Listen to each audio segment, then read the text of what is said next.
সুপ্রিয় বন্ধুরা, আজকে আমি আলোচনা করব নবম দশম শ্রেণীর অর্থাৎ মাধ্যমিক বা এসএসসি এর গণিত প্রথম অধ্যায় বাস্তব সংখ্যার উপর।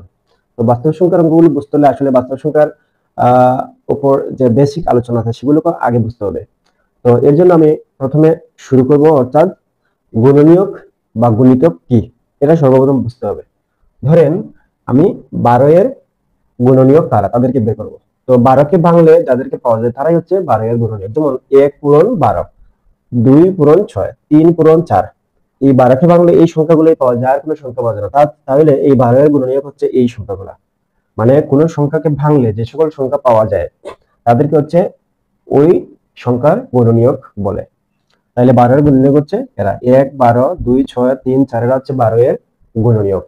তো একইভাবে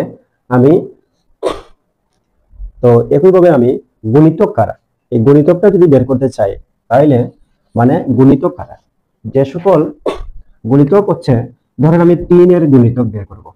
তো 3 এর গুণিতক কারা মানে অর্থাৎ 3 দিয়ে যাদেরকে ভাগ করা যাবে তারাই হচ্ছে 3 এর গুণিতক। যেমন 3 দিয়ে 3 কে ভাগ করা যাবে, 6 কে ভাগ করা যাবে, 9 কে ভাগ করা যাবে, তারপর 12 কে ভাগ করা যাবে, 15 কে ভাগ করা যাবে। এরকম 3 এর গুণিতক অনেকটাই আছে, গুণিতক। অর্থাৎ 3 দিয়ে আমি যাদেরকে ভাগ করতে পারবো তারাই হচ্ছে 3 এর গুণিতক। এখন আমি যদি 2 দিয়ে ভাগ করতে চাই, যেমন 2 দিয়ে 2 কে ভাগ করা যাবে, 2 দিয়ে 4 কে ভাগ করা যাবে, 6 কে ভাগ করা যাবে, 8 কে, 10 কে, এরকম অসংখ্য আছে যাদেরকে আমি 2 দিয়ে ভাগ করতে পারবো। অর্থাৎ যে সংখ্যা দিয়ে অন্য সংখ্যাগুলোকে ভাগ করা যায়, যে সংখ্যা দিয়ে অন্যের সংখ্যাগুলোকে ভাগ করা যায় ওই সংখ্যাগুলি হচ্ছে ওই সংখ্যার গুণিতক। অর্থাৎ 2 দিয়ে আমি যেহেতু তাদেরকে ভাগ করতে পারবো।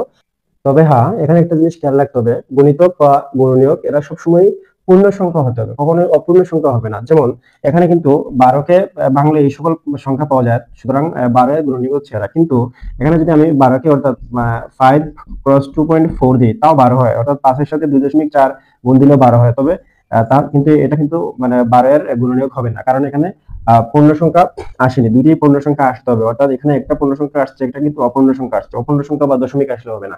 তাইলে এই 12 এর গুণনীয়ক কিন্তু 5 এবং 2.4 হবে না। অর্থাৎ গুণনীয়ক হতে হলে অবশ্যই দুইটি কিন্তু পূর্ণ সংখ্যার গুণফলের সমন্বয় এটা হতে হবে, তাইলেই তবে ওই সংখ্যাটা গুণনীয়ক হচ্ছে এরা। কিন্তু এটা গুণনীয়ক হবে না, কারণ এখানে দশমিক সংখ্যা আসছে, অর্থাৎ একটা পূর্ণ সংখ্যা আসলেও একটি দশমিক সংখ্যা আসছে, সুতরাং এটা হবে না। দশমিক সংখ্যা মানে হচ্ছে অপূর্ণ সংখ্যা, সুতরাং এটা 12 এর গুণনীয়ক কখনোই হবে না। একইভাবে গুণিতক হচ্ছে, যেমন এখানে যদি 3, 6, 9, 12 এদেরকে কিন্তু 3 দ্বারা ভাগ করা যায়, সুতরাং হচ্ছে 3 এর গুণিতক হচ্ছে এরা।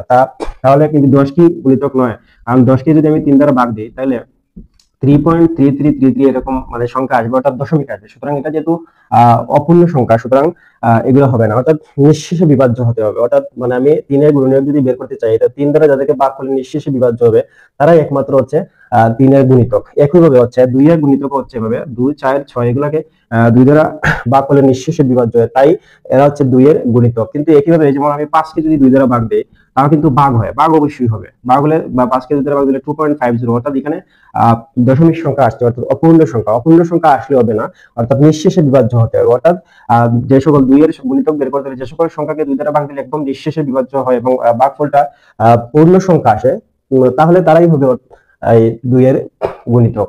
তো এই ছিল এটা গুণিতক এবং গুণনীয়কের ব্যাপারটা নিয়ে মানে অল্প পরিসরে আলোচনা করলাম, যেহেতু এই অধ্যায়ের এটা আলোচনার বিষয় নয়, এটা হচ্ছে সপ্তম অষ্টম শ্রেণীতে এটা নিয়ে আলোচনা আছে বিস্তারিত। এটা নিয়ে বিস্তারিত আলোচনা করলাম না, একটু রিমাইন্ড করে দিলাম। তাহলে 2 এর গুণিতক হচ্ছে তারা, এটা সহজ ভাবে বুঝতে গেলে এটাই বোঝা যায়। তো এখন আমি এটা হচ্ছে খুব সহজেই, এটা অ্যাকচুয়াল পারফেক্ট সংজ্ঞা নয়, কিন্তু এটা সহজে বোঝার উপায়। কিন্তু এখন আমি বাস্তব সংখ্যা আলোচনা করতে হলে প্রথমে আলোচনা করবো যে স্বাভাবিক সংখ্যা আসলে কি। তো স্বাভাবিক সংখ্যা হচ্ছে সকল অখণ্ড, অর্থাৎ শূন্য ব্যতীত সকল অখণ্ড ধনাত্মক সংখ্যাকে স্বাভাবিক সংখ্যা বলে। তো স্বাভাবিক সংখ্যার আমি সংজ্ঞাগুলো এখানে বোর্ডে লিখছি না, সংজ্ঞাগুলো বইয়ের মধ্যে আছে, তোমরা চাইলে এখানে দেখে নিতে পারো। অর্থাৎ শূন্য বাদে সকল ধনাত্মক অখণ্ড সংখ্যাকেই স্বাভাবিক সংখ্যা বলে। যেমন 1, 2, 3, 4, 5 সহ এরকম সকল অখণ্ড ধনাত্মক সংখ্যাকে অসীম পর্যন্ত সকল সংখ্যাকে অর্থাৎ স্বাভাবিক সংখ্যা বলা হয়। এখানে শূন্য কিন্তু স্বাভাবিক সংখ্যার অন্তর্ভুক্ত নয়।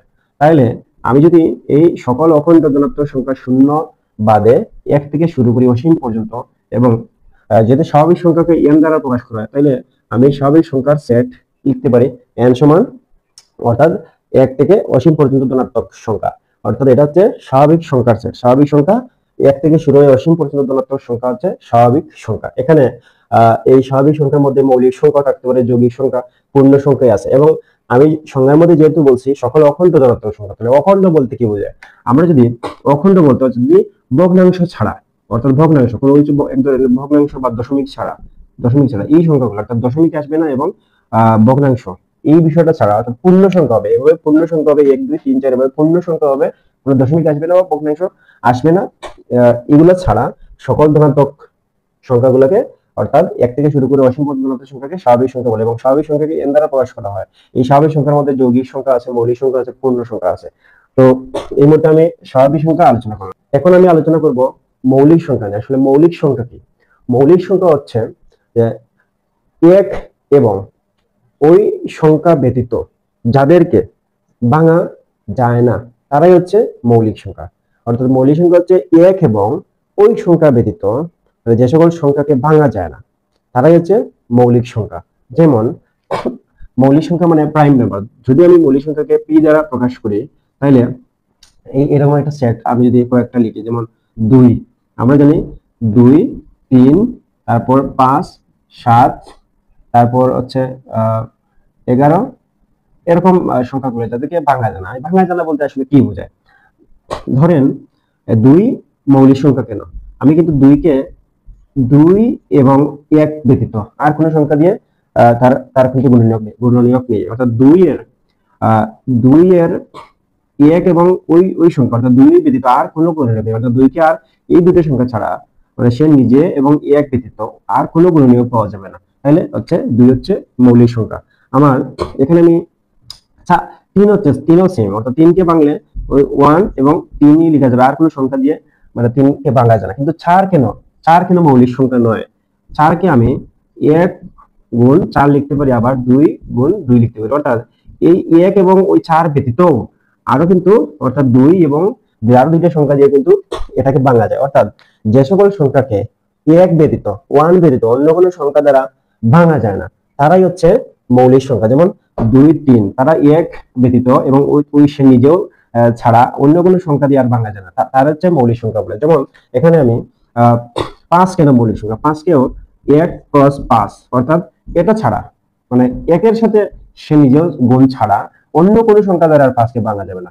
সংখ্যাটা পূর্ণ সংখ্যা হতে হবে, মানে সংখ্যাটা হচ্ছে পূর্ণ সংখ্যা। এখানে কিন্তু অন্য কোনো ভগ্নাংশ দিয়ে আমি, ভগ্নাংশ বা দশমিক সংখ্যা দিয়ে গুণ দিয়ে আমি 5 তৈরি করতে পারি, কিন্তু সেটা হবে না। অর্থাৎ কোনো পূর্ণ সংখ্যা, অর্থাৎ 1 এবং ওই সংখ্যা ব্যতীত যদি অন্য কোনো পূর্ণ সংখ্যা দিয়ে ভাঙা যায় না, তাইলে তাকে অর্থাৎ মৌলিক সংখ্যা বলে। যেমন এখানে 6 মৌলিক সংখ্যা নয় কেন? কারণ 6 কে 1 এবং 6 ছাড়াও 1 এবং 6 ছাড়া 2 ক্রস 3, অর্থাৎ 2 এবং 3 দিয়ে ভাঙা যায়। অর্থাৎ যে সকল সংখ্যাকে 1 এর সাথে, মানে 1 ব্যতীত অন্য কোনো সংখ্যা দ্বারা ভাঙা যায় না, যে সকল সংখ্যাকে 1 ব্যতীত অন্য কোনো সংখ্যা দ্বারা ভাঙা যায় না, তাদের কি হচ্ছে মৌলিক সংখ্যা বলে। যেমন 7 কিন্তু 1 এর সাথে হবে, 1 পূরণ 7 এটা হবে, কিন্তু এখানে আর কোনো সংখ্যা মানে গুণফল কিন্তু দিয়ে গুণ দিয়ে কিন্তু 7 পাওয়া যাবে না। তার মানে হচ্ছে 7 হচ্ছে মৌলিক সংখ্যা। আর তাইলে আমরা যদি এরকম মৌলিক সংখ্যা লিখি, তাহলে 2 কে 1 ব্যতীত 3 5 7 এগুলো 1 ব্যতীত, 11 1 ব্যতীত আর কোনো সংখ্যা দ্বারা ভাঙা যাবে না। এরকম আরো সংখ্যা আছে, যেমন 13 কিন্তু এভাবে মৌলিক সংখ্যা। 15 কিন্তু আবার মৌলিক সংখ্যা নয়, কারণ 15 হচ্ছে 3 5 15, 3 5 15 পাওয়া যায়। আর 1 যেহেতু হয় 1 পূরণ 15 তো হবে। এটা ছাড়া যদি আমি যেহেতু মৌলিক সংখ্যা নির্ণয় করি, এই 1 এর সাথে গুণ এর বিষয়টা আছে, 1 ব্যতীত মৌলিক সংখ্যা আমরা নির্ণয় করে থাকি 1 এর হিসাব ছাড়া। তাহলে 15 কে ভাঙা যায়, তাইলে হবে না। 16 কে আবার ভাঙা যাবে। 16 কে, অর্থাৎ 16 হচ্ছে কয়েক প্রকার ভাঙা যাবে।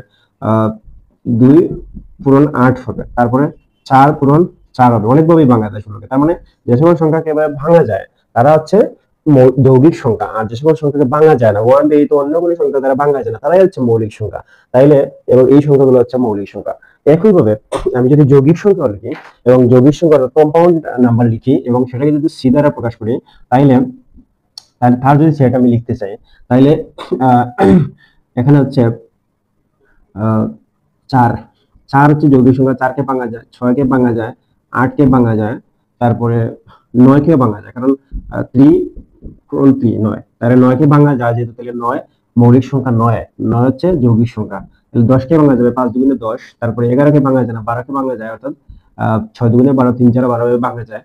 তারপরে এরকম যৌগিক সংখ্যা প্রচুর আছে, যেমন আরো আছে 14 কেও কিন্তু ভাঙা যায়, 7 দুগুণে 14 এরকম আছে, মানে যৌগিক সংখ্যা প্রচুর আছে, অসীম পর্যন্ত যৌগিক সংখ্যা পাওয়া যাবে, মানে যাদেরকে 1 ছাড়াও, অর্থাৎ যাদেরকে 1 ছাড়াও মানে অন্য সংখ্যা দিয়ে ভাঙা যাবে, মানে যাদের 1 ব্যতীত অন্য গুণনীয়ক আছে তারা হচ্ছে যৌগিক সংখ্যা। আর যাদের হচ্ছে 1 ব্যতীত অন্য কোনো গুণনীয়ক নেই, অন্য কোনো 1 ছাড়া অন্য কারোর সাথে গুণ দিয়ে কিন্তু 2 পাওয়া যাবে না, কোনো পূর্ণ সংখ্যার সাথে গুণ দিয়ে কিন্তু 2 পাওয়া যাবে না। তাইলে 2 হচ্ছে মৌলিক সংখ্যা, এবং এই একমাত্র জোড়, একমাত্র এই যে 2 হচ্ছে একমাত্র জোড় এবং সবচেয়ে ক্ষুদ্রতর মৌলিক সংখ্যা। 2 হচ্ছে একমাত্র জোড় এবং সবচেয়ে ক্ষুদ্রতর মৌলিক সংখ্যা, কারণ জোড় অন্য কোনো সংখ্যা, অন্য কোনো জোড় সংখ্যা মৌলিক সংখ্যা হতে পারে না, কারণ সকল জোড় সংখ্যাকে কিন্তু 2 দ্বারা ভাগ করা যাবে, তার মানে বাকি সকল জোড় সংখ্যা কিন্তু 2 দিয়ে ভাঙা যাবে। আমরা বলছি যেন যেমন হচ্ছে 20 কেন যৌগিক সংখ্যা, সেটা তো 1 দিয়ে গুণ দিয়ে ভাঙা যাবে, তারপরে আবার 10 গুণ 2 মানে 2 দিয়ে সবকিছু ভাঙা যাবে। এই জন্য একমাত্র জোড় এবং ক্ষুদ্রতর মৌলিক সংখ্যা হচ্ছে 2।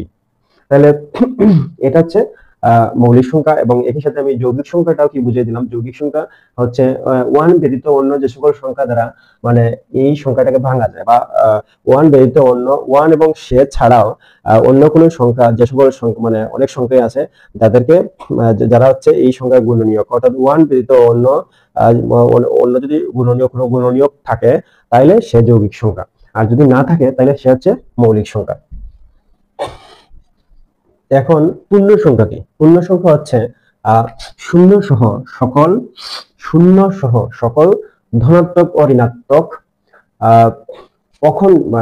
অখণ্ড সংখ্যাকে পূর্ণ সংখ্যা বলে, অর্থাৎ শূন্য সহ সকল ধনাত্মক ও ঋণাত্মক অখণ্ড সংখ্যাকে পূর্ণ সংখ্যা বলে। এখন অখণ্ড সংখ্যা কি বলছিলাম আমি, যেমন 2 হচ্ছে অখণ্ড সংখ্যা, 3 অখণ্ড সংখ্যা, এরা পূর্ণ সংখ্যা, অর্থাৎ 4 অখণ্ড সংখ্যা। মানে অখণ্ড সংখ্যা কি, যদি কোনো সংখ্যার মধ্যে দশমিক না থাকে অথবা ভগ্নাংশ না থাকে এরকম, মানে এগুলো হচ্ছে দশমিক আসবে, এগুলোকে আমি ভাঙলেই দশমিক আসবে, এরা হচ্ছে খণ্ড সংখ্যা, এদেরকে বলতে হবে খণ্ড সংখ্যা, কারণ এরা পূর্ণ সংখ্যা নয়। তো এখন পূর্ণ সংখ্যা হচ্ছে যারা দশমিক ছাড়া এবং ভগ্নাংশ ছাড়া যারা আছে স্বাভাবিকভাবে, তারাই হচ্ছে পূর্ণ সংখ্যা। যেমন আমি পূর্ণ সংখ্যাকে জেড দ্বারা প্রকাশ করা হয়, পূর্ণ সংখ্যাকে জেড দ্বারা প্রকাশ করা। আমি যদি পূর্ণ সংখ্যার সেট লিখি তাহলে লিখতে হবে শূন্য সহ সকল ধনাত্মক ও ঋণাত্মক সংখ্যাকেই পূর্ণ সংখ্যা বলে, অখণ্ড ধনাত্মক ও ঋণাত্মক সংখ্যাকে পূর্ণ সংখ্যা বলে। যেমন আমি এদিকে যদি একটু অসীম পর্যন্ত দিই, আর এদিকে যদি -3, তারপরে -2, তারপরে -1, তারপরে হচ্ছে 0, তারপরে 1 2 3 এভাবে দিই 4, এভাবে দিলাম অর্থাৎ এখানে এটা দ্বারা বোঝানো হলো যে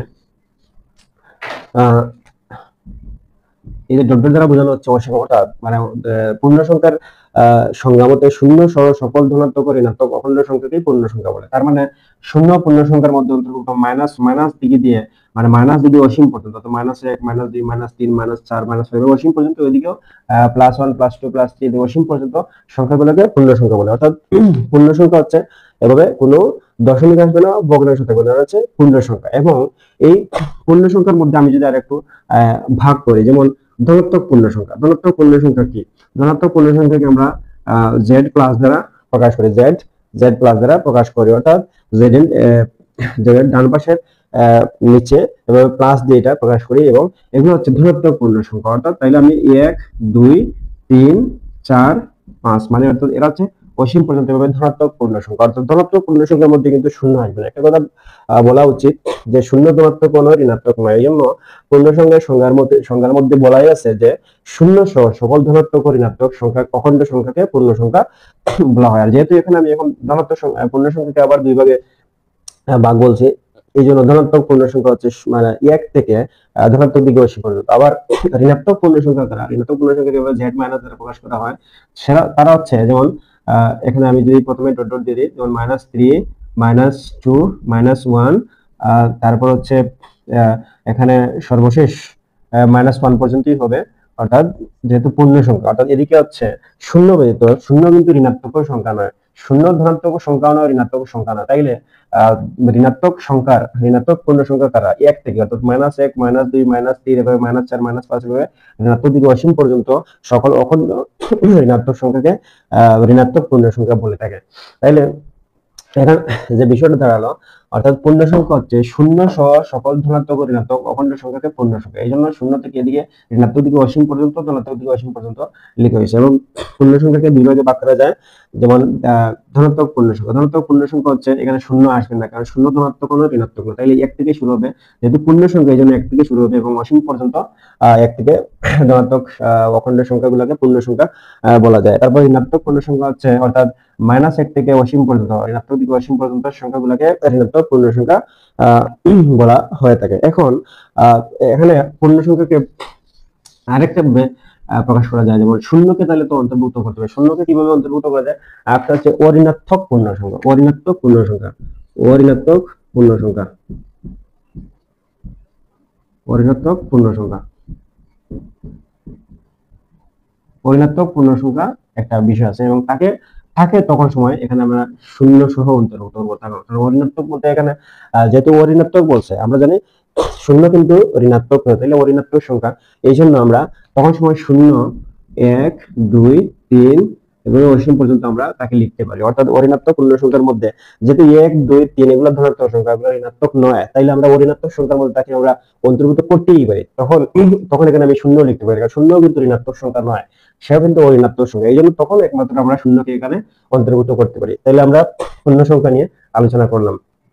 এখন আমি আলোচনা করব যে সহমৌলিক, যে সকল সংখ্যার মধ্যে 1 ব্যতীত অন্য কোনো সাধারণ গুণনীয়ক না থাকে বা কমন গুণনীয়ক না থাকে, তাদেরকেই পরস্পরের সহমৌলিক বলে। এটা হচ্ছে সহমৌলিকের সংজ্ঞা। এখন আমরা যদি একটা एग्जांपल দিই, যেমন 2 কে ভাঙা যায় 1 × 2 এবং 3 কেও ভাঙা যায় 1 × 3। তার মানে দেখেন এখানে 1 দুইটাতেই সাধারণ গুণনীয়ক, 2 এরও সাধারণ গুণনীয়কে 1 আছে, 3 এরও সাধারণ গুণনীয়কে 1 আছে, কিন্তু এটা এক্সপ্রেশনাল, এটাকে ছাড়তে হবে, অর্থাৎ এটা ব্যতিক্রম, এটাই ছাড়তে হবে। মানে বলছে যে 1 ব্যতীত, 1 ব্যতীত, তাহলে দুইটার মধ্যে কিন্তু 1, 1 2 এরও কিন্তু গুণনীয়ক হিসেবে 1 আছে, 3 এরও গুণনীয়ক হিসেবে 1 আছে, কিন্তু এটাকে বাদ দিয়ে অন্য কোনো যদি সাধারণ, মানে এখানে 2 কে কিন্তু আর কোনো সংখ্যা দিয়ে ভেঙে লেখা যায় না, 3 কে আর কোনো সংখ্যা দিয়ে ভেঙে লেখা যায় না, অর্থাৎ যে সংখ্যাগুলোর মধ্যে 1 ব্যতীত অন্য কোনো সাধারণ গুণনীয়ক নেই, তারাই হচ্ছে পরস্পরের সমান। তাহলে যেহেতু 2 কে এখানে 2 এর গুণনীয়ক হচ্ছে 1 এবং 2, 3 এর গুণনীয়ক হচ্ছে 1 এবং 3, তাইলে এখানে 1 ব্যতীত, 1 ছাড়া, এই 1 দুইটাতেই 1 ছাড়া আর কোনো সাধারণ গুণনীয়ক, মানে কমন কোনো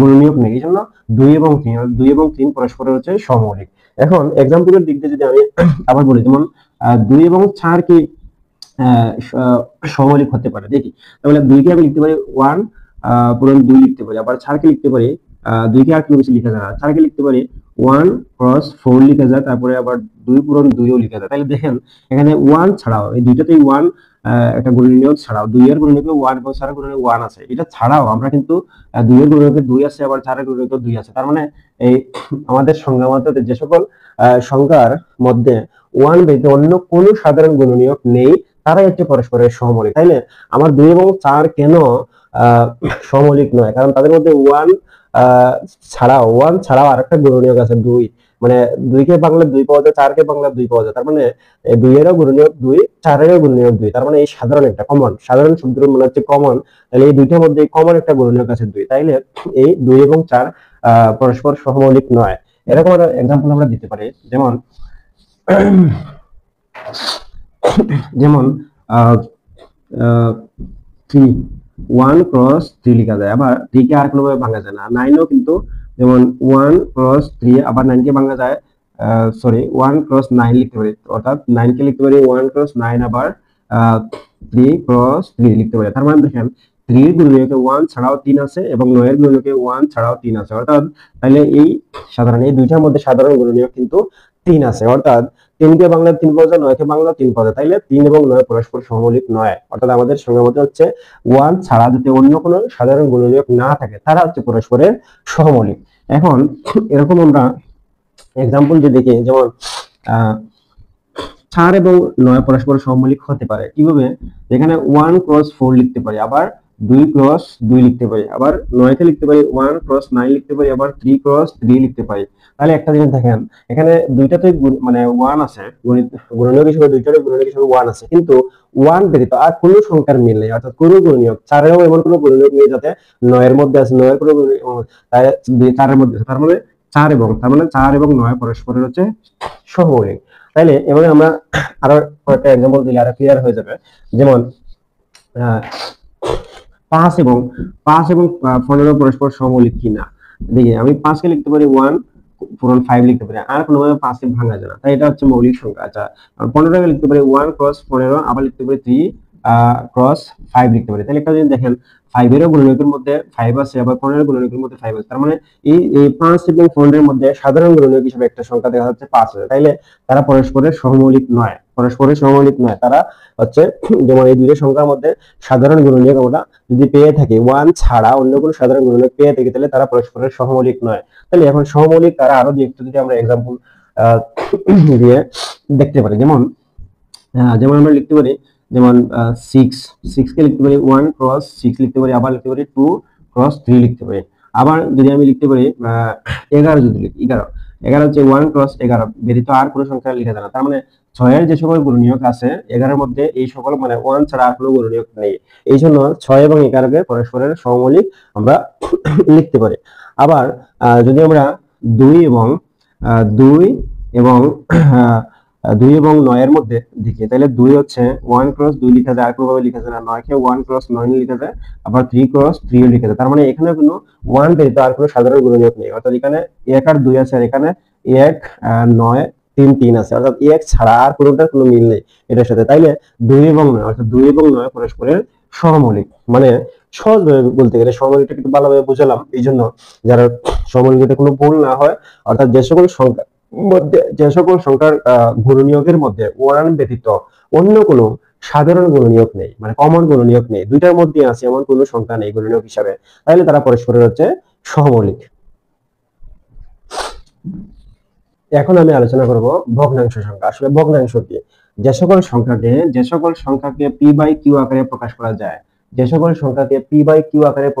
তারা হচ্ছে ভগ্নাংশ সংখ্যা। এখানে একটা শর্ত হচ্ছে যে উপরেরটাকে লব বলে, নিচেরটাকে হর বলে। এখানে নিচে যদি আমি কিউ দিয়ে তুলেছি, তাহলে Q is not equal to 0 হবে এবং Q is not equal to 1 হবে, অর্থাৎ কিউ এর মানটা কখনোই 0 হতে পারবে না এবং কখনোই 1 হতে পারবে না। যদি কিউ এর মান 0 এবং 1 হয়, তাহলে সেটা ভগ্নাংশ হতে পারে না, অর্থাৎ এটা হচ্ছে ভগ্নাংশ সংখ্যা। তাইলে এখানে হচ্ছে এটা কেন হতে পারবে না? যেমন আমি, আচ্ছা এটা থাকে, যেমন আমি লিখতে পারি যেমন 2/1, অর্থাৎ হচ্ছে উপরে 2 আর নিচে যদি 1 হয়, তাহলে এটা কখনোই ভগ্নাংশ হবে না, কারণ আমার শর্ত মতো হচ্ছে কিউ নিচে যেটা থাকবে এটা কিউ, অর্থাৎ এখানে হচ্ছে কিউ এর মান হচ্ছে 1, কিন্তু কিউ এর মান ভগ্নাংশ হতে হলে কিউ এর মান 1 হওয়া যাবে না, এবং 2/0 এটা কখনো ভগ্নাংশ হবে না, কারণ কিউ এর মান 0 হতে পারে না। নিচে যদি থাকে যেটা, এটার মান 0 হলে কিন্তু এটা ভগ্নাংশ হবে না। তো এখন ভগ্নাংশ, আমরা বললাম ভগ্নাংশ সংখ্যা হচ্ছে কখনোই হরের মান কখনোই 0 এবং 1 হতে 1 হতে পারবে না। তাইলে 2/5 হচ্ছে 5, এটা একটা ভগ্নাংশ হতে পারে, এটা অবশ্যই এটা ভগ্নাংশ। 3/4 এটা ভগ্নাংশ হতে পারে, আবার 5/2 এটা ভগ্নাংশ হতে পারে। এখন এগুলো ভগ্নাংশ হতে পারে কারণ এগুলো হচ্ছে নিচে যেটা কিউ এর মান আমরা কিউ হিসেবে বিবেচনা করি, পি বাই কিউ, অর্থাৎ কিউ হিসেবে নিচেটা কিউ হচ্ছে হর এবং কিউ হচ্ছে লব। তো আমরা জানি কিউর মান তো নট ইকুয়াল টু 0 এবং 1, এই কিউর মান হচ্ছে 0 এবং 1 হতে পারবে না। তাইলে এই শর্ত সাপেক্ষে এই তিনটে হচ্ছে ভগ্নাংশ। এখন আবার ভগ্নাংশকে দুই ভাগে ভাগ করা যায়। একটা হচ্ছে ভগ্নাংশকে সাধারণত দুই ভাগে ভাগ করা যায়, কিন্তু ভগ্নাংশ তিন ভাবে লেখা যায়। যেমন ভগ্নাংশ হচ্ছে, যেমন একটা হচ্ছে প্রকৃত ভগ্নাংশ এবং একটা হচ্ছে অপ্রকৃত ভগ্নাংশ। তো প্রকৃত ভগ্নাংশ যাদের যে সকল সংখ্যার হচ্ছে লব ছোট এবং হর বড়, তারা হচ্ছে প্রকৃত, মানে এটা হচ্ছে প্রকৃত ভগ্নাংশ।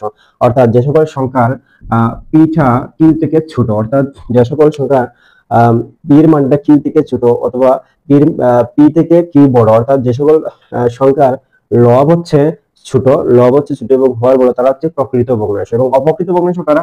যে সকল সংখ্যা, যেমন 5/2, যে সকল সংখ্যার হচ্ছে হর ছোট এবং লব বড়, লব বড় হচ্ছে বড়, আর তারা হচ্ছে অপ্রকৃত ভগ্নাংশ, মানে যাদের হচ্ছে পি এর মানটা এই শর্ত সাপেক্ষে যাদের পি এর মানটা হচ্ছে বড় কিউ থেকে, অর্থাৎ যাদের আহ, যাদের হচ্ছে লব বড় এবং হর ছোট তারা হচ্ছে অপ্রকৃত ভগ্নাংশ। কারণ তাকে বাংলায় কিন্তু তাকে বাংলায় একটা দশমিক ভগ্নাংশ আসে, দশমিক আসে। তো তার থেকে হচ্ছে যেটা প্রকৃত হচ্ছে যে সকল সংখ্যার লব হচ্ছে ছোট এবং হর বড় তারা প্রকৃত ভগ্নাংশ, আর যে সকল সংখ্যার লব বড় এবং হর ছোট তারা হচ্ছে অপ্রকৃত ভগ্নাংশ। এবং অপ্রকৃত ভগ্নাংশকে আবার আমরা অন্যভাবে লিখতে পারি, অপ্রকৃত ভগ্নাংশ কিভাবে লিখতে পারি, মিশ্র ভগ্নাংশ হিসেবে। যে সকল সংখ্যা, যেমন আমি এটাকে লিখতে পারি যেমন 5/2, অর্থাৎ এটা হচ্ছে একটা অপ্রকৃত ভগ্নাংশ, কারণ হচ্ছে তার লব বড় এবং হর ছোট। তাইলে আমরা এটা যদি লিখতে পারি, আমরা চাইলে এটা এভাবে লিখতে পারি, যেমন 2 সমস্ত 2/1, আমরা এভাবে লিখতে পারি। অর্থাৎ এটাকে মিশ্র, যদি এভাবে কোনো সংখ্যা যদি এভাবে থাকে তাহলে এটাকে আমরা মিশ্র ভগ্নাংশ, এটাকে বলবো মিশ্র মিশ্র ভগ্নাংশ, এটাকে বলবো আমরা মিশ্র ভগ্নাংশ। অর্থাৎ যে সকল সংখ্যা যে সকল অপ্রকৃত ভগ্নাংশকে এভাবে আমরা লিখি সামনে এভাবে এনে ফলাফলটা, তাহলে সে সকল ভগ্নাংশকে আমরা মিশ্র ভগ্নাংশ আমরা লিখে থাকি। যেমন আমি যদি 11/2 এটাকে আমরা যদি এভাবে লিখতে চাই, তাহলে 5×2 5 সমস্ত 2/1, এটা হচ্ছে মিশ্র ভগ্নাংশ। এটাকে যদি আমরা ভেঙে এটা আনতে চাই, তাহলে 5 আর 2 গুণ দিলে হচ্ছে 5×10, আর উপরেরটা হবে যোগ, অর্থাৎ 11টা উপরে লিখবো আর নিচে যা আছে তা লিখবো। অর্থাৎ অপ্রকৃত ভগ্নাংশকে আমরা এভাবে মিশ্র ভগ্নাংশ আকারেও আমরা লিখতে পারি। যে সকল ভগ্নাংশের সামনে কোনো পূর্ণ সংখ্যা থাকবে, যে সকল ভগ্নাংশের সামনে পূর্ণ সংখ্যা থাকবে তারই হচ্ছে মিশ্র ভগ্নাংশ। তাহলে আমরা বুঝলাম ভগ্নাংশ হচ্ছে সাধারণত দুই প্রকার, প্রকৃত ভগ্নাংশ এবং অপ্রকৃত ভগ্নাংশ, এবং অপ্রকৃত ভগ্নাংশকে আমরা মিশ্র ভগ্নাংশ আকারেও লিখতে পারি। এখন আমি আলোচনা করব আসলে মূলদ সংখ্যা। মূলদ সংখ্যা হচ্ছে মূলদ সংখ্যা কাকে বলে? মূলদ সংখ্যা, তো মূলদ সংখ্যা হচ্ছে যে সকল সংখ্যা যে সকল পূর্ণ সংখ্যা এবং ভগ্নাংশ সংখ্যাকে মূলদ সংখ্যা বলা হয়। যে সকল সংখ্যাকে p/q আকারে প্রকাশ করা যায় তারা হচ্ছে মূলদ সংখ্যা। এখানে একটা শর্ত আছে, যেমন q is not equal to 0, মানে যে সকল সংখ্যাকে p/q আকারে প্রকাশ করা যায় এবং q এর মানটা কখনোই শূন্য হবে না তাদেরকে মূলদ সংখ্যা বলা হয়। যেমন আমি 1/2, সে হচ্ছে p এর মান 1, q এর মান 2, অর্থাৎ সেটাকে আমি মূলদ সংখ্যা বলতে পারি, যদিও সে ভগ্নাংশ সেটাকে মূলদ সংখ্যা বলতে পারি। আবার 3/1, অর্থাৎ এখানে মূলদ সংখ্যার ক্ষেত্রে নিচে 1 হলেও সমস্যা নেই, অর্থাৎ যে সকল সংখ্যাকে p/q আকারে প্রকাশ করা যায় এবং q এর মানটা শুধু নিচেরটার মান কখনোই শূন্য হবে না তাদেরকে আমরা মূলদ সংখ্যা বলতে পারি। যেমন 3/2 মানে 3/1, সে 3, অর্থাৎ সে একটা পূর্ণ সংখ্যা। আবার সকল পূর্ণ সংখ্যা, এক কথায় সকল পূর্ণ সংখ্যাকেও মূলদ সংখ্যা বলা চলে এবং সকল ভগ্নাংশ সংখ্যাকেও মূলদ সংখ্যা বলা চলে। সকল পূর্ণ সংখ্যাকে মূলদ সংখ্যা বলা চলে এবং সকল ভগ্নাংশ সংখ্যাকেও মূলদ সংখ্যা বলা চলে। যেমন আমি যদি বলি 5 একটি পূর্ণ সংখ্যা, তাহলে সে মূলদ সংখ্যা। 5 সে পূর্ণ সংখ্যা, সে মূলদ সংখ্যা। এভাবে 6 সে পূর্ণ সংখ্যা, মূলদ সংখ্যা, মানে তার নিচে আমি মনে মনে 1 কল্পনা করতে পারি, তাহলে তাকে আর কিন্তু আমরা তাদেরকে p/q আকারে প্রকাশ করা এভাবে যাচ্ছে এবং q এর মান কখনোই শূন্য হচ্ছে না, অর্থাৎ q এর মান 1 হতে পারে। মূলদ সংখ্যার ক্ষেত্রে q এর মান 1 হতে পারে এবং মূলদ সংখ্যাকে আমরা সাধারণত এভাবে ক্যাপিটাল লেটারে q দ্বারা প্রকাশ করে থাকি, মূলদ সংখ্যা। তাহলে হচ্ছে মূলদ সংখ্যা যদি আমি একটা সেট লিখতে চাই, তাহলে আমার মনে হচ্ছে তাহলে আমরা এভাবে লিখতে পারি, যেমন 1 লিখতে পারি, সেও মূলদ সংখ্যা। আবার লিখতে পারি 5/2, সেও মূলদ সংখ্যা। তারপরে আমরা লিখতে পারি 5 ও মূলদ সংখ্যা লিখতে পারি, তাহলে 1/2 সেও মূলদ সংখ্যা লিখতে পারি, -1/2 সেও মূলদ সংখ্যা লিখতে পারি, -10 সেও মূলদ সংখ্যা। আমরা অসীম লিখতে পারি মূলদ সংখ্যা, অর্থাৎ তারা সকলেই হচ্ছে মূলদ সংখ্যা। যে সকল সংখ্যাকে p/q আকারে প্রকাশ করা যায় এবং q is not equal to 0, তাদেরকে মূলদ সংখ্যা। এখন -1/2 সেও মূলদ সংখ্যা হতে পারে, কারণ মূলদ সংখ্যা ধনাত্মক হতে পারে, ঋণাত্মক হতে পারে। অর্থাৎ কথা হচ্ছে সকল পূর্ণ সংখ্যা। সকল পূর্ণ সংখ্যা বলতেই বোঝায় যে ধনাত্মক ও ঋণাত্মক উভয় সংখ্যা, সকল পূর্ণ সংখ্যাকে মূলদ সংখ্যা বলা চলে। তাইলে এভাবে আমরা পূর্ণ সংখ্যা ঋণাত্মক হতে পারে, ধনাত্মক হতে পারে, সকল পূর্ণ সংখ্যাকে আমরা মূলদ সংখ্যা বলতে পারি। আবার একটা হচ্ছে মানে অমূলদ সংখ্যা কাকে বলে? এখন আমরা আলোচনা করব অমূলদ সংখ্যা। আসলে অমূলদ সংখ্যা কি? যে সকল সংখ্যাকে p/q আকারে প্রকাশ করা যায় না এবং q is not equal to 0 হয় না, তাদেরকে হচ্ছে অমূলদ সংখ্যা বলে। অর্থাৎ যে সকল সংখ্যাকে p/q আকারে প্রকাশ করা যায় না এবং pq পূর্ণ সংখ্যা নয়, p এবং q পূর্ণ সংখ্যা নয়, পূর্ণ সংখ্যা নয় তাদেরকে হচ্ছে অমূল্য সংখ্যা বলে। যেমন যেমন রুট ওভার 2/3 সে হচ্ছে অমূল্য সংখ্যা। কেন?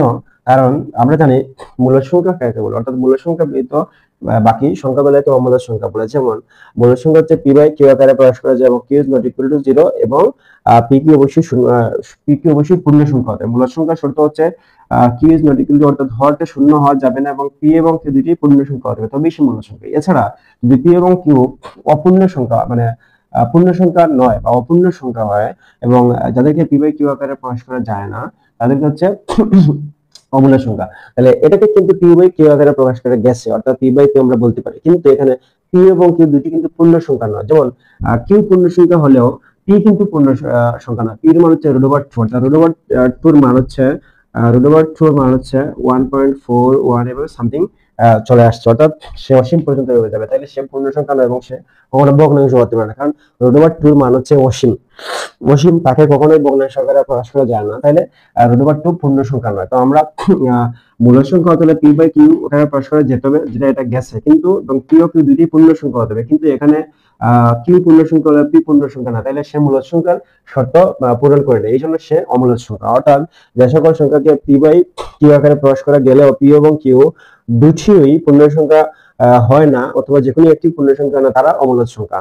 তো আমরা অমূল সংখ্যাকে সাধারণত কিউসি মানে কিউসি ভাবে কিউ কিউ এর Q to the power C এভাবে আমরা এটা প্রকাশ করতে পারি। কিউ এর উপরে এভাবে মানে সি ছোট হাতের এভাবে একটা সি লিখলে ডান পাশের উপরে সি লিখে এভাবে আমরা অমূল সংখ্যা প্রকাশ করতে। যদি একটা অমূল সংখ্যা আমরা সেট প্রকাশ করতে চাই তাহলে আমরা এভাবে লিখতে পারি, যেমন রুট ওভার 2 রুট ওভার 3, অর্থাৎ এই সকল যে সকল পূর্ণবর্গ নয়, অর্থাৎ পূর্ণবর্গ সংখ্যা নয় এরূপ সংখ্যার বর্গমূল কিন্তু অমূল সংখ্যা। পূর্ণবর্গ নয় এরূপ সংখ্যার বর্গমূল কিন্তু অমূল সংখ্যা। যেমন 2 এবং 3 পূর্ণবর্গ নয়, এদের বর্গমূল কিন্তু অমূল সংখ্যা।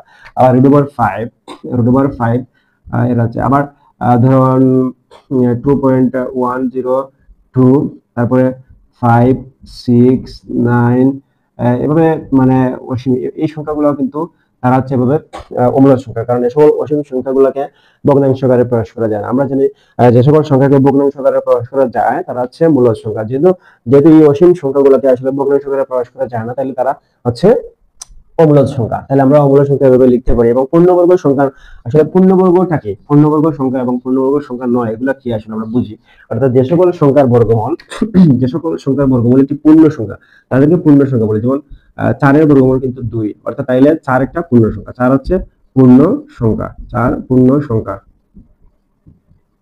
আবার যেমন রুট ওভার 9, অর্থাৎ 9 এর বর্গমূল একটি 3, তাইলে চারটি পূর্ণ সংখ্যা এবং তাকে পূর্ণবর্গ সংখ্যা বলা যায়, তাকে পূর্ণবর্গ সংখ্যাও বলা যায়। সে 4টি পূর্ণ সংখ্যা এবং 4টি পূর্ণবর্গ সংখ্যাও। যেমন 9 এর বর্গমূল হচ্ছে 3, তাইলে 9কে আমরা পূর্ণবর্গ সংখ্যা বলতে পারি।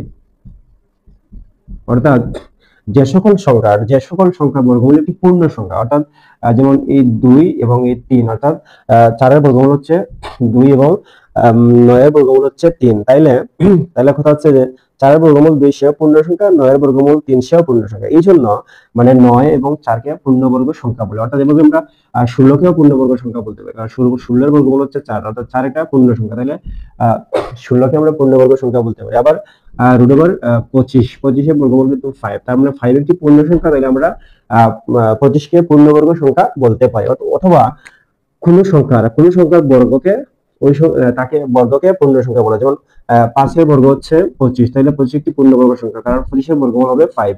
তাহলে 3 এর বর্গ হচ্ছে 9, তাহলে 9 কে একটা পূর্ণবর্গ সংখ্যা বলা যায়। তারপরে 2 এর বর্গ হচ্ছে 4, তাহলে 4 কে একটা পূর্ণবর্গ সংখ্যা বলা যায়। তারপরে 6 এর বর্গ হচ্ছে 36, তাহলে 36 কে একটি পূর্ণবর্গ সংখ্যা বলা যায়। অর্থাৎ যে সকল সংখ্যা বর্গমূল একটি পূর্ণ সংখ্যা, অর্থাৎ ভগ্নাংশ বা দশমিক নেই আসবে না, যে সকল সংখ্যা বর্গমূল করলে কোনো ভগ্নাংশ বা দশমিক আসবে না, সেই সংখ্যাগুলোকে পূর্ণবর্গ সংখ্যা বলে। যেমন 49 সে হচ্ছে পূর্ণবর্গ সংখ্যা, কারণ তার বর্গমূল হচ্ছে 7 এবং 7 একটি পূর্ণ সংখ্যা। অর্থাৎ যে সকল সংখ্যার বর্গমূল হচ্ছে পূর্ণ সংখ্যা, তাইলে ওই সংখ্যাকে পূর্ণবর্গ সংখ্যা বলা চলে। তাহলে আমরা বুঝলাম আসলে পূর্ণবর্গ সংখ্যা কি। এখন তাহলে অমূলদ সংখ্যা কারা? যদি পূর্ণবর্গ সংখ্যা হয় না, পূর্ণবর্গ সংখ্যা না হয়, তাহলে এরূপ সংখ্যার বর্গমূল হচ্ছে অমূলদ সংখ্যা। যেমন যেমন 8 √8 সে কিন্তু অমূলদ সংখ্যা হবে। √10 সে অমূলদ সংখ্যা হবে, কারণ তাদের বর্গমূল কিন্তু দশমিক সংখ্যা আসবে। তারা 8 এবং 10 এগুলা কিন্তু পূর্ণবর্গ সংখ্যা নয়। 8 10 পূর্ণবর্গ সংখ্যা নয়। √5 সেও কিন্তু মানে অমূলদ সংখ্যা, কারণ তার বর্গমূল এভাবে দশমিক আসবে এবং অসীম পর্যন্ত দশমিক দেবে, তাকে ভগ্নাংশ আকারে কখনোই প্রকাশ করা যায় না। তাইলে হচ্ছে পূর্ণবর্গ সংখ্যা নয় এরূপ সংখ্যার বর্গমূল হচ্ছে অমূলদ সংখ্যা। তাহলে যে সকল সংখ্যায় পূর্ণবর্গ সংখ্যা নয়, যেমন 24 এর বর্গমূল কিন্তু দশমিক আসবে এবং অসীম পর্যন্ত আসবে, তাইলে 24 একটা অমূলদ সংখ্যা। এদেরকে আমরা অমূলদ সংখ্যা লিখতে পারি। শুধু একমাত্র হচ্ছে পূর্ণবর্গ সংখ্যা যদি থাকে, তাহলে তার বর্গমূলের একটা পূর্ণ সংখ্যা আসবে এবং সেই হচ্ছে একমাত্র মূলদ সংখ্যা। পূর্ণবর্গ সংখ্যা যদি না থাকে, তাহলে তার বর্গমূল হবে একটি অমূলদ সংখ্যা। এখন আমি আলোচনা করব ভগ্নাংশ আর সংখ্যা। আসলে ভগ্নাংশ সংখ্যা অ্যাকচুয়াল বলতে কি বুঝি? ভগ্নাংশ হচ্ছে সকল দশমিক সংখ্যাকেই ভগ্নাংশ সংখ্যা বলে, সকল দশমিক সংখ্যাকেই ভগ্নাংশ সংখ্যা বলে। তো এখানে হচ্ছে যে যেমন আমি 5/2 অর্থাৎ এখানে হচ্ছে 5/2 হচ্ছে 2.5 অর্থাৎ দশমিক, অর্থাৎ তার মধ্যে দশমিক আছে, তাকে এবং তাকে 5/2 আকারে অর্থাৎ p/q আকারে লেখা যায়, এবং তাহলে সে হচ্ছে মূলদ সংখ্যা। 1000 সে মূলদ সংখ্যা, কারণ তাকে যেহেতু p/q আকারে লেখা যায়, তাহলে সে মূলদ সংখ্যা। তাকে যেহেতু p/q আকারে অর্থাৎ লেখা যায়, তাহলে এই সংখ্যাটাকে মানে 2.5 কে আসলে মূলদ সংখ্যা বলা চলে। কারণ যে সকল দশমিক বা ভগ্নাংশকে p/q আকারে লেখা যায় তাদেরকে মূলদ সংখ্যা বলা চলে, এবং সে দশমিক ভগ্নাংশ। তো দশমিক ভগ্নাংশ কাকে বলে? সকল অর্থাৎ সকল মূলদ ও অমূলদ সংখ্যাকে যদি দশমিকে প্রকাশ করা যায়, তাহলে তারা হচ্ছে দশমিক ভগ্নাংশ। যেমন আমি 5/2 কে অর্থাৎ এই মূলদ সংখ্যাকে 2.5 লিখতে পারি, তাহলে হচ্ছে সে মানে মূলদ সংখ্যাকে দশমিকে প্রকাশ করলাম, সে হচ্ছে দশমিক ভগ্নাংশ। আবার হচ্ছে যেমন √2 তাকে যদি আমি প্রকাশ করি 1.414 এরকম সামথিং যাই, যে এর মানটা যাই আছে না, কিন্তু তাকে কিন্তু দশমিকে প্রকাশ করা যায়, সেও কিন্তু ভগ্নাংশ সংখ্যা, সেও কিন্তু ভগ্নাংশ সংখ্যা, কিন্তু সে কিন্তু মূলদ সংখ্যা নয়। এবং আমরা দশমিক ভগ্নাংশের ক্ষেত্রে বলতে পারি সকল মূলদ এবং অমূলদ সংখ্যাকে যদি আমরা দশমিকে প্রকাশ করে থাকি, তাহলে তাকে আসলে দশমিক ভগ্নাংশ বলা চলে। এখন দশমিক ভগ্নাংশ আসলে কয় প্রকার? দশমিক ভগ্নাংশ আসলে কয় প্রকার? ভগ্নাংশ হচ্ছে প্রথমত আমরা বলতে পারি ভগ্নাংশ হচ্ছে দুই প্রকার, একটা হচ্ছে সসীম ভগ্নাংশ এবং একটা হচ্ছে অসীম ভগ্নাংশ। সসীম ভগ্নাংশ আসলে কোনটা? মানে যেমন সসীম ভগ্নাংশ যেমন 5/2 সে হচ্ছে সসীম ভগ্নাংশ, কারণ 2.5 মানে তার এই দশমিকের পরে একটা লিমিটেড সংখ্যা, দশমিকের পরে কিন্তু সসীম সংখ্যা, এখানে কোনো অসীম নেই, তাহলে এটা হচ্ছে একটা সসীম ভগ্নাংশ।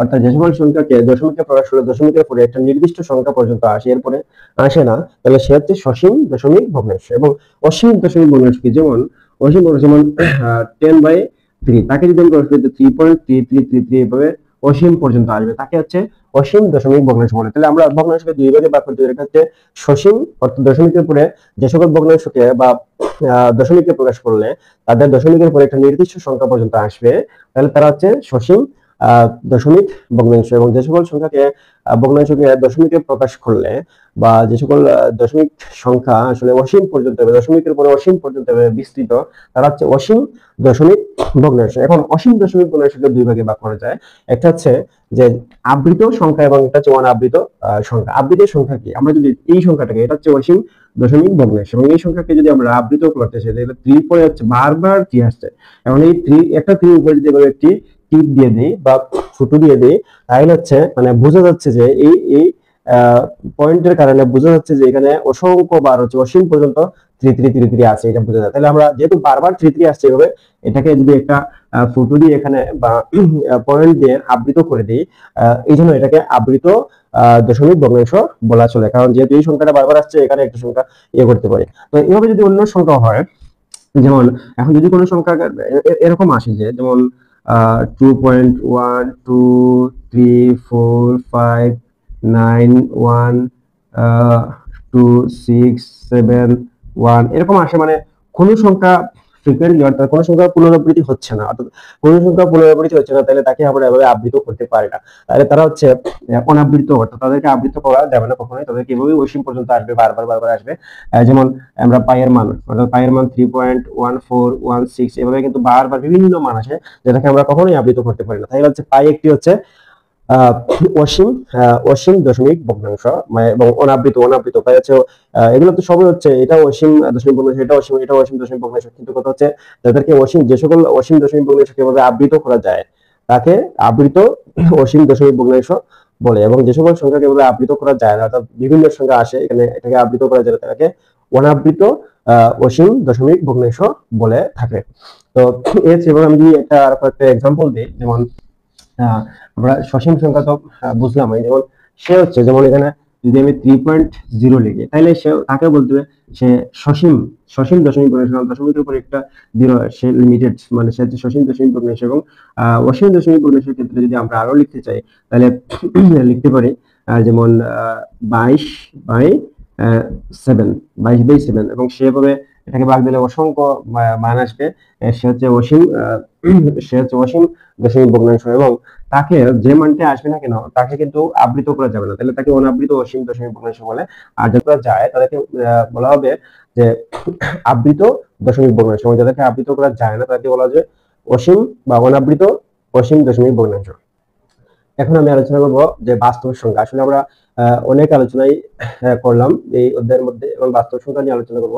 তো সকল মূলদ এবং অমূলদ সংখ্যা, সকল ধরনের সংখ্যাকে আসলে বাস্তব সংখ্যা বলা হয়, হোক সে মূলদ হোক সে অমূলদ, সকল ধরনের সংখ্যাকে তাকে আসলে বাস্তব সংখ্যা বলা হয়ে থাকে। এবং বাস্তব সংখ্যাকে সাধারণত আমরা আট দ্বারা প্রকাশ করি, বাস্তব সংখ্যাকে সাধারণত আট দ্বারা প্রকাশ করে থাকি। তাহলে এখন সংখ্যা অনুসারে যদি সকল মূলদ এবং অমূলদ সংখ্যাকে বাস্তব সংখ্যা বলা হয়ে থাকে তাহলে বুঝাই যাচ্ছে যে হোক ধনাত্মক সে হোক ঋণাত্মক, হোক শূন্য হোক পূর্ণ সংখ্যা হোক অপূর্ণ সংখ্যা হোক অসীম সংখ্যা, সবাইকে কিন্তু বাস্তব সংখ্যা বলে থাকে। যেমন এখানে শূন্য মূলদ সংখ্যা, তারপরে -1 মূলদ সংখ্যা, √2 সরি এখানে শূন্য হচ্ছে বাস্তব সংখ্যা, -1 হচ্ছে বাস্তব সংখ্যা, √2 হচ্ছে বাস্তব সংখ্যা, তারপর হচ্ছে √5 হচ্ছে বাস্তব সংখ্যা, তারপরে -13 হচ্ছে বাস্তব সংখ্যা। এভাবে বিভিন্ন ধরনের সংখ্যাকে কিন্তু সব ধরনের সংখ্যাকে মূলদ সংখ্যা বলা হয়ে থাকে, এবং মূলদ সংখ্যাকে আর দ্বারা লেখা প্রকাশ করা থাকে। কারণ এখানে +-1 এটাও কিন্তু মূলদ সংখ্যা, তারপরে +-5 সেও মূলদ সংখ্যা, -100 সেও মূলদ সংখ্যা, শূন্য মূলদ সংখ্যা, √5 ও মূলদ সংখ্যা, তারপরে হচ্ছে তারপর হচ্ছে 10/3 সেও মূলদ সংখ্যা, যদিও এটা যে অসীম পর্যন্ত ভাবে আসে সেও কিন্তু মূলদ সংখ্যা। এই ধরনের সকল সংখ্যাকে আসলে বাস্তব সংখ্যা বলা থাকে। এবং এই তথ্যের ভিত্তিতে এই বেসিক আলোচনার ভিত্তিতে আসলে এগুলো যদি ক্লিয়ার থাকে, কারো কনসেপ্ট ক্লিয়ার থাকে, তাহলে আসলে এই পাঠে যে যত ধরনের অঙ্ক আছে সবগুলো বুঝতে সহজ হবে। এই জন্য এই বাস্তব সংখ্যার আসলে যে এই বাস্তব সংখ্যার অঙ্কগুলো বুঝতে হলে আসলে এই তথ্যগুলো আসলে যদি কেউ ভালোভাবে বুঝে, এবং তাহলে সে বাস্তব সংখ্যা সহজেই সে অঙ্কগুলো বুঝতে পারবে। এবং এখানে আমি আগেই বলে দিচ্ছি যে আসলে এখানে আমি যেগুলো আলোচনা করলাম, যে সকল সংখ্যা আলোচনা করলাম, এই সংখ্যাগুলো আসলে এখানে সংখ্যাগুলো আমি মুখে বলে দিচ্ছি, এখানে লিখিনি, কারণ এগুলো বইয়ের মধ্যে মুদ্রণ আকারে লেখা আছে সহজেই, এখানে হয়তো আমি এই জন্য বোর্ডে লিখিনি, সময় নষ্ট করিনি, মুখ দিয়ে হয়তো এগুলা বলে দিছি এবং এক্সাম্পল দিয়ে আসলে ব্যাখ্যা করে বুঝিয়ে দিছে। তাই এগুলা আপনারা অবশ্যই নোট থেকে এগুলা দেখবেন, মেইন বই থেকে বা বিভিন্ন ধরনের বই আছে এগুলো থেকে এই সংখ্যাগুলো, মেইন বই সবগুলোর সংজ্ঞা স্পষ্টভাবে দেওয়া আছে, যেগুলো আমি এখানে বললাম এবং বুঝিয়ে দিলাম। তো মানে আপনারা চেষ্টা করবেন যে আসলে যাতে এখানকার যে এই সংজ্ঞাগুলো অর্থাৎ ডেফিনেশন গুলা প্রত্যেকটা সংখ্যা, স্বাভাবিক সংখ্যা, পূর্ণ সংখ্যা, মূলদ সংখ্যা, অমূলদ সংখ্যা, বাস্তব সংখ্যা, এর সংখ্যাগুলো আসলে যাতে আপনারা আত্মস্থ করতে পারেন, বুঝে বুঝে মুখস্থ করতে পারেন, এই জিনিসটা সর্বপ্রথম ক্লিয়ার করেন, তাহলে আপনার এই পাঠের অঙ্কগুলো বুঝতে সহজ হবে। তো সুপ্রিয় বন্ধুরা, এখন আমি যে বিষয়টা এখানে লিখলাম আসলে এটা যেহেতু অনেক বড় একটা বিষয়, লিখতে সময় লাগবে, তাই আমি এটা লিখলাম। এখানে লেখার পর যেটা আপনাদেরকে বোঝাবো, এতক্ষণ যেসব বিষয় নিয়ে আলোচনা করলাম সেগুলো একটা চার্টের মাধ্যমে আপনাদের বইয়ে আলোচনা করা আছে। তো চার্টটাকে এখানে আমি উল্লেখ করলাম। বাস্তব সংখ্যাকে এক নজরে বাস্তব সংখ্যাকে এভাবে উল্লেখ করা যায়। যেমন বাস্তব সংখ্যাকে প্রথমে দুই ভাগে ভাগ করা যায়, একটা হচ্ছে মূলদ সংখ্যা, একটা হচ্ছে অমূলদ সংখ্যা। আমি মূলদ সংখ্যা কি বুঝালাম, যেসব সংখ্যাকে p/q আকারে প্রকাশ করা যায় এবং p/q কি পূর্ণ সংখ্যা হবে, হরলব পূর্ণ সংখ্যা হবে, তাদেরকে হচ্ছে মূলদ সংখ্যা বলবে। এবং হরের মান কখনোই শূন্য হবে না, তাদেরকে মূলদ সংখ্যা বলবে। এবং অমূলদ সংখ্যা যাদেরকে p/q আকারে প্রকাশ করা যায় না, অথবা p/q আকারে প্রকাশ করা গেলেও p এবং q পূর্ণ সংখ্যা নয়, তারা হচ্ছে অমূলদ সংখ্যা। সংখ্যাগুলো যেভাবে আগে বুঝালাম। তো তারপর হচ্ছে মূলদ সংখ্যাকে হচ্ছে দুই ভাগে ভাগ করা যায়, একটা হচ্ছে পূর্ণ সংখ্যা, একটা হচ্ছে ভগ্নাংশ সংখ্যা। তো এখন আমি পূর্ণ সংখ্যাকে আবার তিন ভাগে ভাগ করা যায়। এটা যে ধনাত্মক পূর্ণ সংখ্যা, এখানে ধনাত্মক পূর্ণ সংখ্যা আবার লিখে নিই পুরোটা, কারণ এখানে জায়গা সংখ্যাটির জন্য জাস্ট ধনাত্মক লিখে রাখছি। ধনাত্মক পূর্ণ সংখ্যা এবং এটা হচ্ছে শূন্য এবং এটা হচ্ছে ঋণাত্মক পূর্ণ সংখ্যা। তো পূর্ণ সংখ্যাকে হচ্ছে তিন ভাগে ভাগ করা যায়। ধনাত্মক পূর্ণ সংখ্যা শূন্য এবং ঋণাত্মক পূর্ণ সংখ্যা। আপনারা দেখতে পাচ্ছেন শূন্যকে আলাদা একটা জায়গায় রাখা হয়েছে এবং এখন ধনাত্মক পূর্ণ সংখ্যাকে আবার তিন ভাগে ভাগ করা হয়েছে। একটা হচ্ছে মৌলিক সংখ্যা এবং এটা হচ্ছে ওয়ান এবং এটা হচ্ছে যৌগিক সংখ্যা। অর্থাৎ ওয়ানকে মৌলিক সংখ্যাতে রাখা হয়নি, যৌগিক সংখ্যাতে রাখা হয়নি, তাকে আলাদা করে রাখা হয়েছে। অর্থাৎ পূর্ণ সংখ্যার মধ্যে ধনাত্মক সংখ্যাকে তিন ভাগে ভাগ করা হয়েছে, মৌলিক সংখ্যা, ওয়ান এবং যৌগিক সংখ্যা। আমি মৌলিক সংখ্যা নিয়ে আলোচনা করেছি, যৌগিক সংখ্যা নিয়ে আলোচনা করেছি। তো এরপর হচ্ছে যেহেতু মূল সংখ্যাকে পূর্ণ সংখ্যা এবং ভগ্নাংশ সংখ্যায় ভাগ করা হয়েছে, তো পূর্ণ সংখ্যা কি বুঝলাম, পূর্ণ সংখ্যার বিভিন্ন প্রকারভেদ দেখালাম। তারপরে হচ্ছে ভগ্নাংশ, ভগ্নাংশকে আবার দুই ভাগে ভাগ করা হয়েছে, যেটা সাধারণ ভগ্নাংশ, এটা হচ্ছে দশমিক ভগ্নাংশ। সাধারণ ভগ্নাংশতে কারা আছে, যারা প্রকৃত এবং যারা হচ্ছে অপ্রকৃত। প্রকৃত আমি প্রকৃত সঙ্গে এবং অপ্রকৃত বুঝিয়ে দিয়েছিলাম, এবং অপ্রকৃত ভগ্নাংশের মধ্যে অপ্রকৃত ভগ্নাংশকে মিশ্র ভগ্নাংশ বলা যায়। তখন তাকে সামনে একটা ভগ্নাংশের সামনে একটা পূর্ণ সংখ্যা লিখবো, ভাগ দিয়ে ভাগফলটাকে সামনে লিখবো। তো আর অবশিষ্টটাকে উপরে লিখবো, তাকে মিশ্র ভগ্নাংশ। তো অপ্রকৃত ভগ্নাংশকে মিশ্র ভগ্নাংশ আকারে প্রকাশ করা যায়। এবং তারপর হচ্ছে সাধারণ ভগ্নাংশ বাদে হচ্ছে দশমিক ভগ্নাংশ। দশমিক ভগ্নাংশকে আবার দুই ভাগে ভাগ করা যায়, হচ্ছে সসীম দশমিক ভগ্নাংশ, হচ্ছে অসীম দশমিক ভগ্নাংশ। তো সসীম দশমিক ভগ্নাংশ আমরা কি আলোচনা করেছি, এবং অসীম দশমিক ভগ্নাংশ হচ্ছে আবার দুই প্রকার। এটা হচ্ছে আবৃত দশমিক ভগ্নাংশ। আবৃত দশমিক ভগ্নাংশ, যে সকল দশমিক ভগ্নাংশের পিছনে অনেক সংখ্যা থেকে তাকে আবৃত করা যায়, তাদের হচ্ছে আবৃত দশমিক ভগ্নাংশ। এটা হচ্ছে অনাবৃত দশমিক ভগ্নাংশ। অর্থাৎ এটা হচ্ছে আবৃত করা যায় না। তো দশমিকের উপরে অনেক সংখ্যা আসে কিন্তু তাকে আবৃত করা যায় না, কারণ ভিন্ন ভিন্ন অঙ্ক বারবার আসে, এই জন্য তাকে আবৃত করা যায় না। তো হচ্ছে আবৃত দশমিক ভগ্নাংশ এবং অনাবৃত দশমিক ভগ্নাংশ দুইটি হচ্ছে কিন্তু অসীম দশমিক ভগ্নাংশের অন্তর্ভুক্ত। এবং এদের মধ্যে একমাত্র হচ্ছে যারা হচ্ছে অনাবৃত দশমিক ভগ্নাংশ, অর্থাৎ যারা আবৃত করা যায় না, একমাত্র তারাই হচ্ছে অমূলদ সংখ্যা। এখানে অমূলদ সংখ্যা হচ্ছে একমাত্র তারাই যারা অনাবৃত দশমিক ভগ্নাংশ, যাদেরকে আবৃত করা যায় না, অসীম, একাধারে অসীম, অসীম এবং তাকে আবৃত করা যায় না, তাকে হচ্ছে অমূলদ সংখ্যা। অর্থাৎ অসীম, অসীম আবৃত, অসীম অসীম এর যে অনাবৃত দশমিক ভগ্নাংশ, তাকে একমাত্র অমূলদ সংখ্যা বলা হয়, তাকে একমাত্র অমূলদ সংখ্যা বলে, তাকে আবৃত করা যায় না। আমরা সাধারণত আবৃত এবং অনাবৃত একটা অসীম সংখ্যাকে আবৃত, অসীম যে সংখ্যাগুলো আছে, অসীম দশমিক ভগ্নাংশ যে সংখ্যাগুলো আছে, তাকেই সাধারণত আমরা আবৃত এবং অনাবৃত করে থাকি। তো এখানে হচ্ছে যে মূলদ সংখ্যার মধ্যে যারা সবগুলো হচ্ছে মূল সংখ্যা, একমাত্র হচ্ছে অনাবৃত দশমিক ভগ্নাংশ যেটা হচ্ছে একমাত্র, সে হচ্ছে মূল সংখ্যা। যেমন এটা হচ্ছে √2, √3, √5, যেগুলো হচ্ছে দশমিকের উপরে বারবার বিভিন্ন ধরনের ডিজিট আসবে, কিন্তু তাকে আবৃত করা যাবে না, নির্দিষ্ট কোনো ডিজিট বারবার আসবে না, তো তাকে একমাত্র অনাবৃত দশমিক ভগ্নাংশ বলে। তো বন্ধুরা, আসলে এই ছিল আজকের এই বাস্তব সংখ্যার আলোচনা, যেটা হচ্ছে সবগুলো এখানে আলোচনা করা হয়েছে। বাস্তব সংখ্যা, মূল সংখ্যা, পূর্ণ, সবগুলো এখানে আলোচনা করা হয়েছে। কিন্তু সংখ্যাগুলো এখানে বোর্ডে লেখা হয়নি, লিখতে অনেক সময়ের প্রয়োজন, ক্লাসটা লম্বা হবে, এই জন্য সংখ্যাগুলো মুখে বলে দিলাম এবং এগুলো ব্যাখ্যা করে বুঝিয়ে দিলাম। তো এখন কয়েকটা সংখ্যা বলতে পারি, কয়েকটা সংখ্যা জেনে রাখা বলে, এগুলো হয়তো আপনারাও জানেন। ধনাত্মক সংখ্যা কি, যেমন শূন্য অপেক্ষা বড় সকল সংখ্যাকে ধনাত্মক সংখ্যা বলে, এবং ঋণাত্মক সংখ্যা কি, শূন্য অপেক্ষা ছোট সকল সংখ্যাকে ঋণাত্মক সংখ্যা বলে, এবং অঋণাত্মক সংখ্যা কি, অর্থাৎ শূন্য সহ সকল ধনাত্মক সংখ্যাকেই অঋণাত্মক সংখ্যা বলা হয়ে থাকে অসীম পর্যন্ত। তো অঋণাত্মক সংখ্যাকে আমরা সাধারণত আর নট, অর্থাৎ আর নট, আর এর নিচে এবং আমরা নট, অঋণাত্মক সংখ্যাকে আর নট দ্বারা প্রকাশ করে থাকি, আর ধনাত্মক সংখ্যাকে আর প্লাস দ্বারা প্রকাশ করে থাকি, এবং ঋণাত্মক সংখ্যাকে আর মাইনাস দ্বারা প্রকাশ করে থাকি। অর্থাৎ ধনাত্মক সংখ্যা হচ্ছে শূন্য অপেক্ষা বড়, অর্থাৎ শূন্য অপেক্ষা বড় সকল ধনাত্মক সংখ্যাকে হচ্ছে শূন্য অপেক্ষা বড় সকল সংখ্যা হচ্ছে ধনাত্মক সংখ্যা বলে। সেটা যে 1 থেকে শুরু হবে এমন কোনো কথা নেই, কারণ শূন্য থেকে বড় কিন্তু এরকম হতে পারে, যেমন 0.1, সেও কিন্তু শূন্য থেকে বড়, সেও ধনাত্মক সংখ্যা। এর থেকে শূন্য থেকে বড়, সোজা কথা, শূন্য থেকে বড় সকল সংখ্যাকেই ধনাত্মক সংখ্যা বলে, এবং শূন্য থেকে ছোট সকল সংখ্যাকে ঋণাত্মক সংখ্যা বলে। যেমন -0.1, সেও কিন্তু ঋণাত্মক সংখ্যা। এখানে কিন্তু ধনাত্মক সংখ্যা এবং ঋণাত্মক সংখ্যা হতে হবে, যে পূর্ণ সংখ্যা হতে হবে এমন কোনো কথা নাই। এবং আর নট যেটা হচ্ছে অঋণাত্মক সংখ্যা, সে শূন্য সহ, অর্থাৎ শূন্য থেকে বড়, 0.1, 1, 2 এরকম, মানে শূন্য থেকে বড়, সোজা কথা, শূন্য থেকে বড় সকল ধনাত্মক সংখ্যাকে ঋণাত্মক সংখ্যা বলে, এবং তাকে আর নট দ্বারা প্রকাশ করা হয়ে থাকে। তো এই ছিল এই অধ্যায়ের আলোচনা। তো যেহেতু এই অধ্যায়ের বেসিক গুলো যদি জানা থাকে, আগেই বলেছি, যদি বেসিক গুলো এই অধ্যায়ের ভালো জানা থাকে, তাহলে এই অধ্যায়ের অঙ্কগুলো খুব সহজেই সমাধান করা যাবে। তাহলে আমি আপনাদেরকে যথাসম্ভব চেষ্টা করলাম যেগুলো বোঝানোর জন্য। যেহেতু পাঠ্য বইয়ের মধ্যে এগুলার আহ, সংজ্ঞাগুলা সুস্পষ্ট ভাষায় লেখা আছে এবং সেগুলো আমি মুখ দিয়ে বলে দিলাম এবং এখানে এক্সাম্পল দিয়ে বুঝিয়ে দিলাম।